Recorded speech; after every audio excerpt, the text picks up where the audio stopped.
That was great, wasn't it? Yay!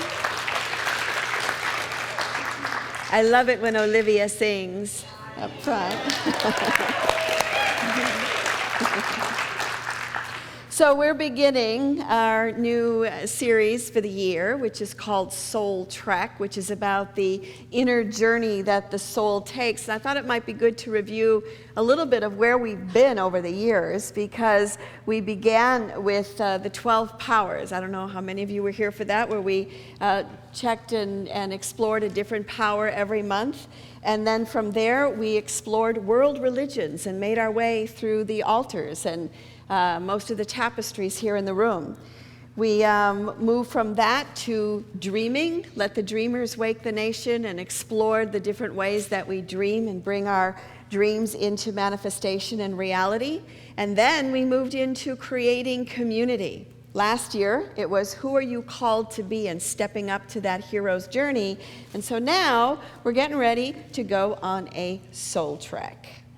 Now the opening, we're going to be borrowing from some of Star Trek throughout the year, not a whole lot today, but it gives me loads of material, and I'm going to have to, and I recognize that Trekkies are very precise in their stories and things, so I'm going to have to be very accurate when I share a story from Star Trek. But the opening line, as you all know, is "Space, the final frontier." These are the voyages of the Starship Enterprise. Its 5-year mission to explore strange new worlds, to seek out new life and new civilizations, and to boldly go where no one has gone before.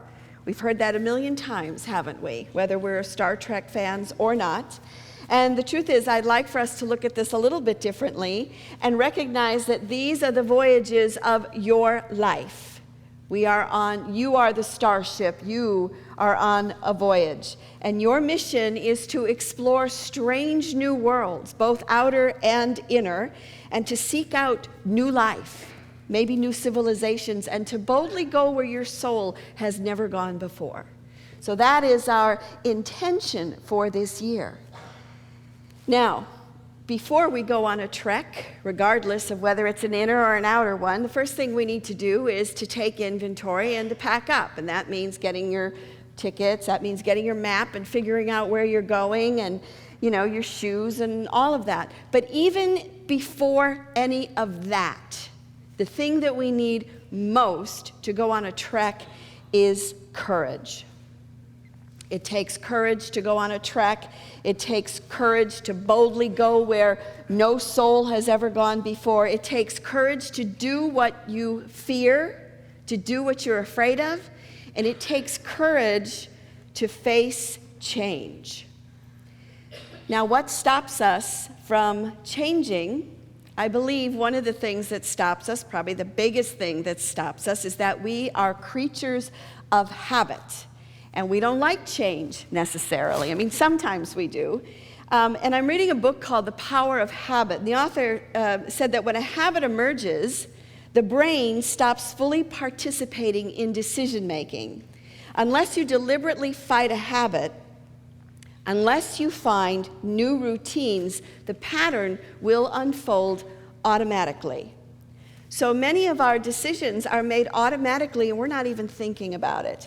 And the truth is, it's not a bad thing, because if we had to stop and make a decision about every little thing we were doing, I think life would be a little stressful. That's why traveling can be stressful, right? Or moving, because you don't know where the grocery store is. You don't know where anything is, and you've got to meet new people, and you've got to stretch out, and it's stressful. And so we create these patterns around us. A habit is a way of creating a structure around our lives so that we can kind of push against it and feel comfortable. I think I'm most aware of habits, or was most aware of habits, when I think about my animals, when I think about my dog and my cats and my kids. When you have kids, you have to create stability. You have to create structure for them. It makes them feel safe and secure. When I was in my 20s, I moved on average about every 3 or 6 months. And then once I had kids, it's like, boy, I just parked. And I've been in Seattle now for 24 years, I think. And I wanted to create a sense of place for my kids, because I had that growing up. I mean, even though I had a lot of chaos in my home life, what I did have was the same house in the same neighborhood for over 20 years. And so that just made me feel very safe. Now, it also can make us feel stuck, right? That's the downside of it. But I've noticed that if I mess with the routine of my cat or my dog, it really can mess them up. Have you ever noticed that with your pets? They get a little like, hey. You know, and my cat Hari, in the morning, he has a little bit of cat food, a little bit of wet cat food. And then when I'm in the kitchen, if we're cooking, you know, he might coax us into giving him a little bit of cream. And then after that, he wants a hit of catnip. And he'll sit in his kitty condo and he just waits, and it's like, okay, where's the catnip? And if I don't give it to him, he will climb up on the shelf and he'll knock the jar down, which is got a good seal on it, so he can't get it. But you mess with he's got his routine down to a sequence, and if you mess with it, it kind of messes him up. I've noticed that. And when my kids were little, one of the things that we did was we would have a certain breakfast meal during the week. So Monday would be French toast, and Tuesday would be malto meal, and Wednesday would be eggs, and you know, and then Saturday they got sugary cereal, you know, whatever they wanted. That was fun. And what it did is it gave us a rhythm to our lives, and it also made it easy, because it's like, it's Monday. Oh, I don't have to figure out what we're going to eat. This is what we're going to eat because it's Monday. And again, there was this flow. But the challenge is that we can sometimes get stuck in some of these patterns. On the old highway in Alaska, where the snow is very deep and there's not always plows, you would have to, when driving, you'd have to find the car tires in front of you and put your car in those same tracks in order to be able to drive. And there was usually a sign before you got to this heavy snow, and the sign said, "Choose your rut carefully, because you'll be in it for the next 200 miles. Now, the same could be said of us, right? Choose our ruts, choose our habits carefully, because some of our habits are life-enhancing and some are not. Now, what's interesting, the author pointed out in the book, is that corporations, companies, also recognize this thing that we have for sameness, for things that are comfortable, and McDonald's, for instance. In fact, it's probably all chains, but they look exactly alike, right? So no matter where you are, in town or even in another country, there it is. The menu is exactly the same. The people say the same thing to you, and so there's this comforting, like you're stepping into something that you know. And Target does the same thing, where they lay out the stores exactly the same. And I know that when I'm traveling, especially, if there's something that I need, I'll always go to Target because I know where it is. And there's something comforting to me about that. And so in some ways, the corporations then have recognized that need that we have for habit, for sameness, and for security. Alan Cohen said, "It takes a lot of courage to release the familiar and seemingly secure in order to embrace the new. There is more security in the adventurous and exciting, for in movement there is life, and in change there is power." Do you believe that? All right, well, I'm going to test you on that. So I would like you to look at where you're sitting right now and to move. You know, maybe come one pew closer, maybe move to the right, left to the right. If you feel really adventurous, get up and go to the other side of the room.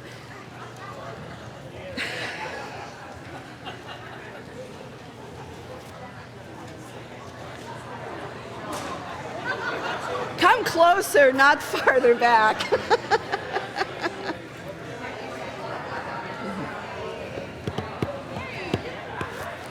Oh, this is good.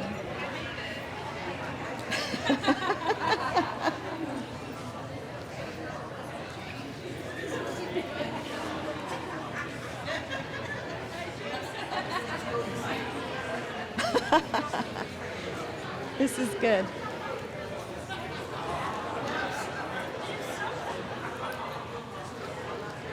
Okay, everybody have a seat. And I don't know about you, but I have totally just messed with my reality. I'm used to seeing people on this side of the room and not that side. So doesn't the room look different? And you know, the people around you get to meet new and different people that you don't normally get to see. And I want you to pay attention to what it feels like now to be in a different place, because there might be a part of you that's crabby. There might be a part of you that feels like this isn't right, that something's out of sync, that this shouldn't be like this. And that's what happens when we make changes.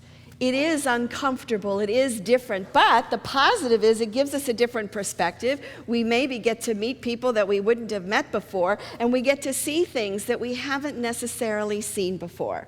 So I want to share with you a story about the idea of changing. And again, it also comes from this book, but this woman's name was Lisa Allen, and she was in a study where they did brain scans to see how your brain changes when you make changes. And what the study was about was to check on how on people who have made major changes in their life fairly quickly. They wanted to see how the brain changed. Well, this woman was 34. At the age of 30, she was a smoker, she was way overweight, she was highly in debt, she was changing her job every year, she drank a lot, and basically her life wasn't working. Her credit cards were almost maxed to the limit. So she set about it to change, and as the researcher was reading her file, he saw a picture of her in it, and then he looked at the woman sitting in front of him, and she didn't look anything like the one in the picture. She looked 10 years younger in person. And he said, and she was a marathon runner, and he said, I'm reading your file from 4 years ago, and I want to know how was it you were able to make this change. And she shared her story, and that is that everything was sort of falling apart, and she was getting a divorce, and she was just out of control. And so she still had some money on her credit card, so she thought, I know, I'm going to max this out, and I'm going to go to Egypt, just on a wild hair. So she went to Egypt, she's in Cairo, and in the morning, she wakes up and the call to prayer is happening in the dark. So she reaches over for her cigarette like she normally does, and she lights it, and she smells plastic burning. And she looks, and she realized that she just lit her pen on fire. And it was one of those moments, where she felt like, she's like, you know what, I can't even smoke a cigarette right. I can't even do that right. And she said it was one of those moments where she stood up and she went to get water and the pitcher broke all over, and it was like her life shattered. She got in a cab and she wanted to go see the pyramids, which was the only reason she was there. And while she was there, she looked out at the desert and she thought, you know what, I'm going to take a trek across this desert. She's picking her goal, she's picking her move. She's like, I'm going to take a trek across this desert. She realized that she couldn't do it in the body that she had. So she decided that she would get in shape and then she would, do this. So the thing is, she chose one thing to change, not everything. And she decided she'd give up smoking. So instead of smoking, she started jogging. Well, guess what? When one habit is changed, it creates a chain reaction for everything else to change, right? So since she quit smoking and she was jogging, well, guess what? Her eating habits changed, what she spent money on changed, and 4 years later, she had a successful job. She was no longer in debt. She was 60 pounds lighter. She didn't smoke, and she was in a relationship. And all of these changes happened because of one thing. One change is what she made. She changed one habit. Now, what else is interesting is that they did a brain scan, and one set of neurological patterns had been overridden by new patterns. So the patterns that were there that said, do these different things, had been reset and changed. And her whole life became transformed. Now, 11 months later, she went on the trek. She went across the desert in Egypt. And she went in an air-conditioned bus. It had water, it had food, it had everything. So the truth is, she could have done that trek at the beginning, right? She could have done it then, because it didn't call for anybody to be physically fit, but she didn't know that then. in that moment when she wanted to take the trek, all she knew was she wanted to trek across the desert. She didn't know what it would look like. She didn't know really the details, but it was something about creating that vision and having that goal that allowed her to make that change. So what I would like you to do is to think about one habit that you would like to change in your life. Not 50 million, just one. Is there one thing that you would like to change? And like Lisa, who had a vision, what would be the goal behind it? So we don't want to say, I want to eat healthy because I want to eat healthy, right? I mean, there needs to be a reason behind wanting to eat healthy, or whatever it may be, giving up smoking or exercising more. What would the goal be? So I'm not going to ask you to share your answer, but just for a minute, what would one habit be that you would like to change?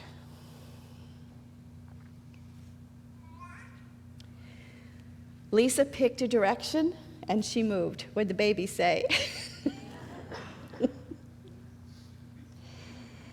So I'm inviting you to pick one habit that is not life-enhancing and to replace it with one that is. So what would that be for you? What is a habit that is not life-enhancing, and what would be one that is life-enhancing?